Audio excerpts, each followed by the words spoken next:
అదే RTV app వార్తల్ని క్షణాల్లో చదివే అవకాశం ఉంటుంది. ఒక న్యూస్ పేపర్, ఒక టెలివిజన్ ఛానల్ మీ చేతుల్లో ఎప్పుడూ ఉంటాయి. Welcome to RTV. ప్రస్తుతం 2 తెలుగు రాష్ట్రాల్లో ఉన్న ప్రజలు కూడా వీధి కుక్కల బారిన పడి బాధపడుతున్న ప్రజలు చాలా మందే ఉన్నారని చెప్పొచ్చు. ప్రస్తుతం హైదరాబాద్లో నిజాంపేట్, కుక్కట్పల్లి, రెహమత్ నగర్, కోటి ఇలాంటి ప్రదేశాల్లో కూడా చిన్నపిల్లల దగ్గర నుంచి పెద్దవాళ్ళ వరకు కూడా చాలా మంది కుక్కల బారిన పడి ఇబ్బంది పడుతున్న వాళ్ళు చాలా మందే ఉన్నారు.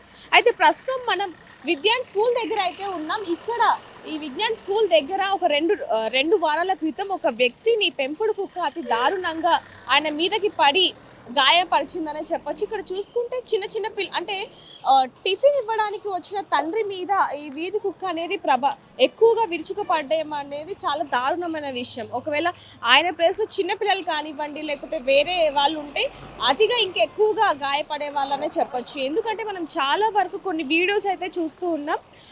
2 సంవత్సరాల నుంచి ఉన్న వయసు దగ్గర నుంచి కూడా పెద్ద వయసు వాళ్ళ దగ్గర వరకు కూడా చాలా మంది మీద ఈ కుక్కలు అనేవి విరుచుకుపడుతూ ఉన్నాయి. ఇటీవల కాలంలో చూసుకుంటే పార్కింగ్ ప్లేసెస్లో కూడా 15 కుక్కలు ఒక మహిళ మీద విరుచుకుపడడం, అలాగే ఒక చిన్న బాబుని అతి దారుణంగా కరవడం, ఇలాంటివన్నీ కూడా చూస్తూనే ఉన్నాం. దాదాపుగా చూసుకుంటే హైదరాబాద్ మొత్తంలో కూడా వీధి కుక్కల బారిన చిన్నపిల్లలు ఎక్కువగా బాధపడుతున్నారు. వారి మీదనే ఈ కుక్కలు అనేవి ప్రభావం అంటే విరుచుకుపడుతున్నాయి అనేది కూడా మనకి తెలుస్తూ ఉంది. ఈ 2 వారాల క్రితం ఏదైతే ఇక్కడ ఇన్సిడెంట్ జరిగిందో ఆ వ్యక్తి ఇప్పుడు మనతో ఉన్నారు. ఆయనతో మాట్లాడి అసలు ఏం జరిగింది ఆ రోజు, మరి ఇప్పుడు ఆయన పరిస్థితి ఏ విధంగా ఉంది, ఆరోగ్య పరిస్థితి అనేది పూర్తి వివరాలు కూడా ఒకసారి కనుక్కునే ప్రయత్నం చేద్దాం. నమస్తే అండి.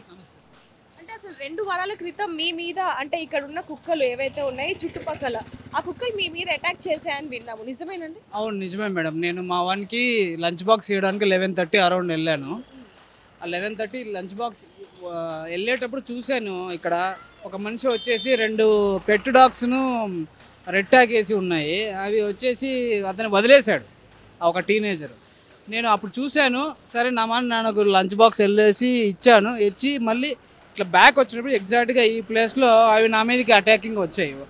2 పెంపుడు కుక్కలు ఒకేసారి రావడం, ప్లస్ దాంతోపాటు ఒక స్ట్రీట్ డాగ్ కూడా వచ్చింది దాంతోపాటు. సో 3 డాగ్స్ అదిమే టైంకి నాకు అవి బైట్ చేశాయి. ప్లస్ నేను నా వెయిట్ కింద పడడం వల్ల టోటల్గా ఫ్రాక్చర్ అయిపోయిందండి. మేము ఇక్కడ ఇమ్మీడియట్గా కిమ్స్, ఇది పక్కన మీనాక్షి అని ఉంటే హాస్పిటల్, అక్కడికి వెళ్ళాము ఫస్ట్ ఎయిడ్. తర్వాత నుంచి కిమ్స్ హాస్పిటల్కి వెళ్ళాము. ఈ ఎగ్జాక్ట్గా ఈ ప్లేస్ నుంచి తను బయటకు వచ్చాడు, ఇక్కడ ఆ కుక్కల్ని వదిలిపెట్టాడు. అలా జరిగింది ఇన్సిడెంట్. అయితే ఎగ్జాక్ట్గా మార్నింగ్ 11:30 అయింది. ఆ టైంలో జనాలు కూడా ఇంత ఎక్కువ మంది లేరు. కాకపోతే ఫ్యూచరిస్ట్గా థింక్ చేస్తే పిల్లలు ఇంతమంది వస్తున్నారు, ఈ ఏరియాలో స్కూల్ ఇంత ఉంది, అపార్ట్మెంట్స్ ఉన్నాయి, డైలీ ఇక్కడ మనకు ఓపెన్ ఏరియా కూడా ఉంది. ఇక్కడ అంటే ఇక్కడ చూసుకుంటే అటు ఇటు మొత్తం కూడా ఓపెన్ ఏరియా, చుట్టూ కూడా పొదలు ఎక్కువగా ఉన్నాయి, చెట్లు ఎక్కువగా ఉన్నాయి. అంటే వీధి కుక్కలు ఎక్కువగా తిరిగే ప్లేస్ అనేది ఈజీగా అర్థమైపోతూ ఉంటుంది. అలాగే దాని పక్కనే స్కూల్ కూడా ఉంది. మరి చిన్నపిల్లల మీద ఇవి ఎక్కువగా ప్రభావితం చూపిస్తూ ఉంటాయి కదా. చిన్నపిల్లలు చాలా డేంజర్ మేడం. యాక్చువల్గా చిన్నపిల్లలకి అయితే వాళ్ళకి ఏదైనా జరిగితే మనం తట్టుకోలేము. అట్లీస్ట్ నేను మేనేజ్ చేయగలిగిన, మా ఇంట్లో వాళ్ళు నన్ను సపోర్ట్ చేశారు. చిన్నపిల్లలకి ఏదైనా ఆ రోజే, ఐ థింక్ ముందు రోజే అనుకుంటా, ఇస్నాపూర్లో సేమ్ ఇన్సిడెంట్, ఒక గర్ల్ డెడ్ అయింది పాపం, కుక్కలతోటి పోరాడింది ఆమె పాపం. So please take it serious, all citizens also మీరు కన్సిడర్ చేయండి. ఎస్పెషల్లీ స్కూల్ టైంలో మనకు లంచ్ బాక్స్ ఇచ్చే టైంలో జనాలు తక్కువ మంది ఉంటున్నారు. సో అది ఎనీ టైం మీకు అటాక్ అయితే జరగడానికి స్కోప్ ఉంది. కొంతమంది ఏ విధంగా చూస్తున్నారంటే, అంటే కుక్క పిల్ల కానీ లేకపోతే వీధి కుక్క కనుక కరిస్తే యాంటీబయాటిక్ అలా తీసుకుంటే సరిపోతుంది, పర్లేదు అనుకుంటూ ఉంటారు. మరి మీకు అంటే 2 వారాల క్రితం కుక్క అటాక్ చేయడం జరిగింది, ఒక వీధి కుక్క అనేది. మరి ఇప్పుడు మీ పరిస్థితి ఎలా ఉంది? హాస్పిటల్ ఖర్చు ఏ విధంగా అయింది, ఎంత అయిందండి? యాక్చువల్గా మేడం 2 పెట్ డాగ్స్, ఒక స్ట్రీట్ డాగ్ ఉండే. మనకు ఈ ఓపెన్గా మీరు చెప్పినట్టు ఈ ఓపెన్ కాబట్టి ఎక్కువ కుక్కలు ఉన్నాయి. నాకు ర్యాబీస్ వ్యాక్సిన్ తీసుకుంటున్నాను. ర్యాబీస్ వ్యాక్సిన్ 3 సైకిల్స్ అయిపోయాయి, ఇంకా 2 సైకిల్స్ ఉన్నాయి. సో 1 మంత్ గ్యాప్లో మనం 5 డోసేజెస్ తీసుకోవాలి అది. సో ఇప్పుడు ఆ ర్యాబీస్ వ్యాక్సిన్ మనము తీసుకోవడం వల్ల ఏమవుతుందంటే అది ఇంపాక్ట్ అనేది తగ్గుతుంది. ప్లస్ టీటీ ఇంజెక్షన్ ఇమ్మీడియట్గా మనము ఫస్ట్ ఎయిడ్లో తీసేసుకున్నాము. బట్ స్టిల్ డాక్టర్స్ సజెషన్, ఆ వీడియో చూసేసి మీకు డెఫినెట్గా బయట అయింది. ప్లస్ నాకు ఘాట్లు కూడా ఉన్నాయి, పంటి ఘాట్లు కుక్కవి. సో దానివల్ల వాళ్ళు ర్యాబీస్ వ్యాక్సిన్ తీసుకోమని చెప్పారు, 5 డోసేజెస్ తీసుకోమని చెప్పారు.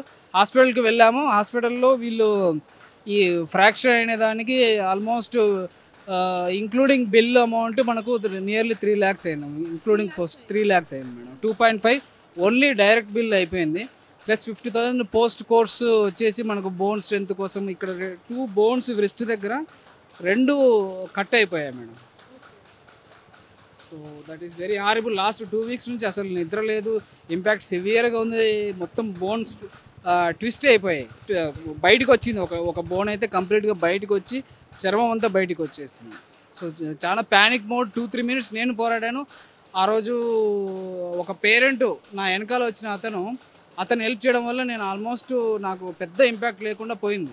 Otherwise I would have in something in different case. ఎప్పుడైనా ఈ ప్లేస్లో చిన్నపిల్లల మీద ఇలా అటాక్ చేయడం అనేది వీధి కుక్కలు ఎప్పుడైనా న్యూస్ ఉన్నాయండి. మా కాలనీలో ఈ ఇన్సిడెంట్ తర్వాత కొంచెం బిగ్గర్గా మన గ్రూప్లలో షేర్ చేసిన తర్వాత వాళ్ళకి జరిగిన ఇన్సిడెంట్స్ కూడా వాళ్ళు చెప్పారు. కుక్కలు వాళ్ళ మీదకి వచ్చినట్టు కూడా వాళ్ళు చెప్పారు మేడం.